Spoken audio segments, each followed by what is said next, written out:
Welcome citizens to another quick patch note update on the newest 3.17.2 rollout we got today. There have been some noteworthy changes and we will work through them in a second, but first let me quickly tell you that the PTV racetrack has been added to the roadmap for patch 3.18. So get your golf caddy skills up to speed for the end of the year, and with that said, let's get into the patch notes. Let's start with the feature updates, of which there aren't really many in this update. To be specific, the changes incorporate a reduction of the health pool of multiple parts on the Xperia blade, which is kinda sad because I really liked how the chip performed after the last changes we saw. But okay. The friends list is now sorted alphabetically, which is nice to have but nothing really fancy, and the shop trade UI now features a +10 button instead of the max button. A little bigger change has been made to the combat assist beacons, which now have a lower frequency when it comes to the low threat missions, but got an increased frequency for the high and critical missions. Also the payment bug, which tended to give you much more credits than intended, has been fixed. And that was it for the feature updates, so let's switch to the bug fixes we got with this patch, since there are at least some more.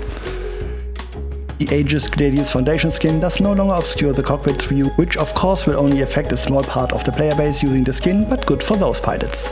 Finishing the unauthorized surveillance mission will no longer show the go-to mission objective part as failed after completing the mission. Rental terminals will no longer give out the annoying transaction error many people encountered during the last iteration of the patch. Also, sending credits to players in another server instance will no longer vanish during transaction, and I know some people that would have loved to see that fix implemented a little earlier, but it's nice they finally fixed the problem. Players that use the Orison Spaceport docking port elevators will no longer be arrested, so feel free to use those elevators again. The Comlink app will no longer reset to the top while you are scrolling through it. The infinite loading screen people encountered after server crashing when they were in a ship or vehicle during the crash are gone, something I value quite high because nothing is more dreadful than sitting in that loading screen hoping to spawn back into your ship. The NPCs arriving with dropships should now act normal instead of having a load up time after landing. The floating back bug of the Drake Mule has been fixed, and the Hull A-Series is now no longer missing its horizon and dusk panes.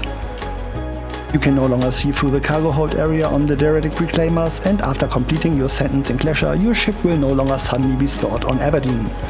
The search and destroy missions no longer have the issue of not updating the mission objectives wrong, and the AI on UGF missions will no longer go missing and therefore block the completion of the mission. Also, medical beacons now pay out like intended when targets are brought back from incapacitation. Joining onto a server as a party has also seen a fix and should work much better now, and last but not least, the bug that got elevators stuck should no longer appear. And on the technical side, fixes have been implemented keeping multiple server and client crashes from happening, and we will no longer see wallets resetting to 0 alpha UEC. As you can see, a lot of problems got contained and some very annoying bugs got fixed, which is always nice to see. This was it for the news update on 3.17.2, and while we wait for 3.18, you can click that lovely subscribe button below the video to get a huge boost on your loading times in Star Citizen. This has been JFK for Basvision with the latest Star Citizen news, and I see you in the verse.